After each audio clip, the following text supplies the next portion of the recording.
Welcome to Whiskey Advent 2020, Day 7. We are the Barbers, Mr. Blake, Chantel. Hello. And today we are featuring a rye.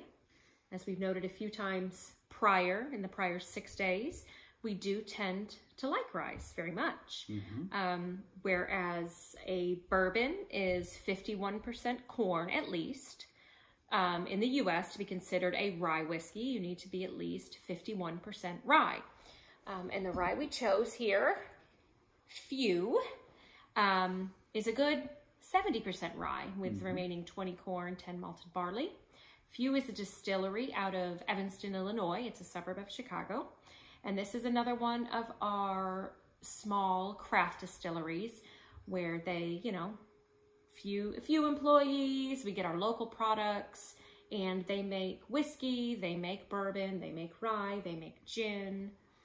We really love pretty much all of the products that Few makes, especially their American single malt that we mentioned on day 2 with Copper Run, being a malted barley, very close to an American single malt. The Few American single malt also has those Bananas Foster's notes that we really love, and we kind of like Scotch. It's got that just barley note and grain note that we really enjoy. So not surprising, we picked Few for the rye choice, our first rye in this year's Whiskey Advent 2020.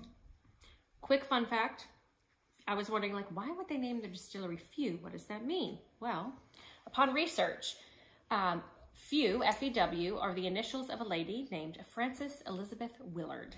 And she just happened to be, back in the day, the head of the temperance movement in the U.S., meaning she was trying really hard to get prohibition. So anti-drinking, all that sort of thing. So as a jab to the temperance movement, because in Evanston, apparently, even years after prohibition was repealed, it was still a dry city and the whole temperance movement was still alive and well or something. So that's just kind of a cute, cheeky thing they did. So Few, its initials, it's not Few little. This rye is 46.5% alcohol, 93 proof. Really great rye, very grassy, forward, which is what I like in a rye. What are you getting on the nose? Very floral. Very floral. I picked up a different note here. A little baking spice, a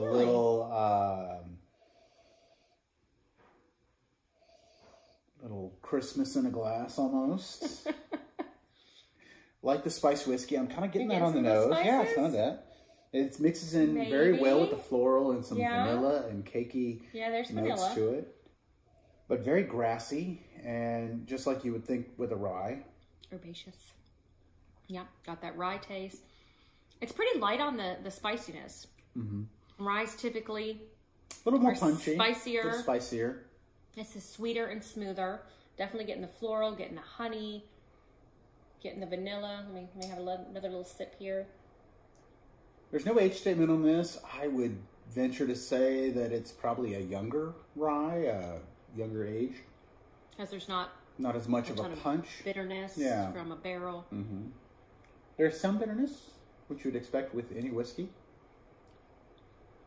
But a sweet, pleasant bitterness. Very good. Not quite Christmas in a glass like the spice whiskey. The Breckenridge right, spice. Day 1. Spice whiskey. But there is an element of floral warmth and kind of some subtle spice. Yeah, subtle spice that is really pleasant. Very pleasant. And rye is a very hardy grain that's grown in the north. So I suppose it goes along with colder weather and holiday seasons, kind of colder weather. So it kind of makes sense they go together. What are you getting on the finish? Anything lingering? A fruitiness, maybe. Not much floral. Floral was kind of initially in the nose on the palate, but it's just a light. Still getting floral on the nose, yeah. Light, fruity. Light fruit, yeah. I don't know what kind of fruit, but getting a little spice and a little bit of hug. Not too bad. No, not terribly spicy, but very pleasant. I made us some Manhattans earlier, with it. So I think for a Manhattan or an old fashioned, it's a good one because it's got some flavor, but it's kind of sweet and smooth.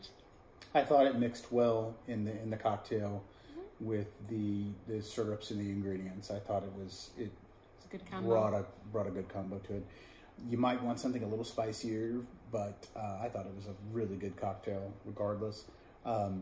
This rye is not as punchy as some of the other ryes, but it does have that very grassy note to it that you would think when you're smelling rye bread and things like that. So all in all, this is one to have on the shelves at all times. I love it. I love the distillery a lot. Wish I could get up there to see it. Hopefully soon we'll be able to. Yeah. Definitely distillery we'd be looking forward to visiting. They make very quality products at a decent price range. I'd say this is like $50 to $60 if you can find it. It's not hard to find necessarily. It's not allocated, certainly. But I think they have, over the past several years, won several awards, and I think that maybe causes things to go out of stock more quickly because there's more demand in certain places that are maybe further away from We also have the Few bourbon from them, and it is very different and very good. I highly suggest this as well. I would get pretty much their entire lineup. They don't have too many to choose from, right? So it's not going to be too hard. Won't take up the whole trunk. But this bourbon was spectacularly great. That's really good. Very, very good. Same proof. And it's fun to find little craft distilleries doing fun and interesting things that maybe taste a little different. I mean, not different and exciting and interesting. Yes. Certainly, that's one thing we love about whiskey in general is noticing the different combinations and picking up subtle hints that the same distillery might have throughout different lines, and just the different flavors that different types of whiskey has. So this rye that we're tasting is very different from, say, a High West, and which we also love, and a Whistle Pig, and I put it right there up there with High West. I love that grassy note that in fact, most ryes that I like have that real grassy note, and then they have something different along this one's more floral, a little more medicinal. High West is way more grassy and spicy, and then Whistle Pig takes that grassy note to up to 11, and so I love distinguishing the differences between the two. So anyway, cheers! Cheers! Merry Christmas!